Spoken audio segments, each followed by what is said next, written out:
আসসালামু আলাইকুম সবাইকে। যারা এভাবে সিমের বিচি রান্না করে খাওনি তাদের জন্য আজকের এই ভিডিওটি নিয়ে আসলাম। তো তোমরা আমার সম্পূর্ণ ভিডিওটি দেখো, আর যদি ভালো লাগে তাহলে একটা লাইক করে দিও। এভাবে যদি তোমরা সিমের বিচি রান্না করে খাও তাহলে এর স্বাদ কখনোই ভুলতে পারবে না। তো প্রথমে আমি এটি পাত্রের ভিতরে 1/3 কাপ পরিমাণ রেগুলার রান্নার সয়াবিন তেল দিয়েছি। এখানে আমি 2টি তেজপাতা নিয়েছি, আর এখানে হচ্ছে আদা রসুন পেঁয়াজ একসাথে ব্লেন্ড করা, সেগুলোকে আমি এখন ভালোভাবে কষিয়ে নেব। এর ভিতরে আমি এখন দিয়ে দিচ্ছি মরিচের গুঁড়া 1.5 চামচ পরিমাণ, দিয়ে দিব আমি হলুদের গুঁড়া 1 চামচ পরিমাণে,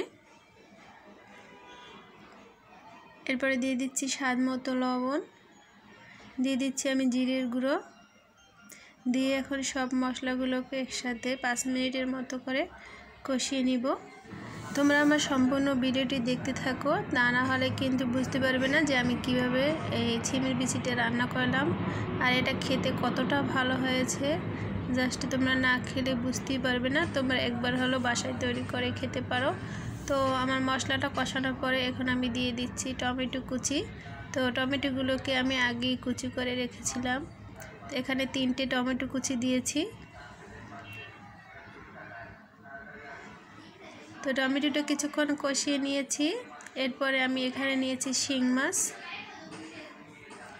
তো তোমরা যারা এভাবে শিং মাছ পরিষ্কার করতে জানো না যে কিভাবে করতে হয়, তাহলে আমাকে কমেন্ট করে বলো, আমি তোমাদের দেখিয়ে দিব অন্য একটি ভিডিওতে। তো আমি 10 মিনিটের মতো করে শিং মাছটাকে আমি কষিয়ে নিয়েছি। এরপরে আমি মাছটাকে উঠিয়ে নিব। তো মাছটা উঠিয়ে নেওয়ার পরে এখন আমি সিমের বিচিগুলো দিয়ে দিচ্ছি।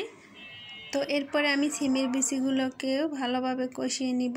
10 থেকে 15 মিনিটের মতো করে কষিয়ে নিতে হবে।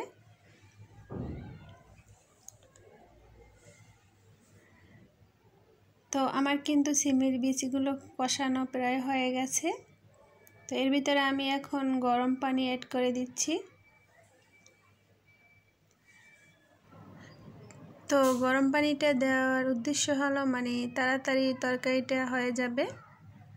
আর সিমের বিচিটা কিন্তু অনেক বেশি জাল করা যাবে না, তাহলে সিমের বিচিটা গলে যাবে।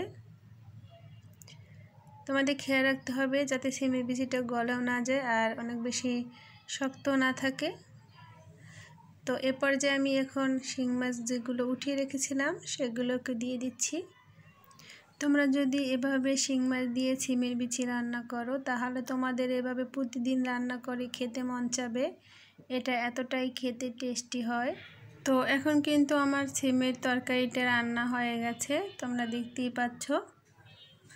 এতক্ষণ যারা আমার ভিডিওটি কষ্ট করে দেখছো তাদের সকলকে আমার আন্তরিক শুভেচ্ছা এবং অনেক অনেক ভালোবাসা রইল।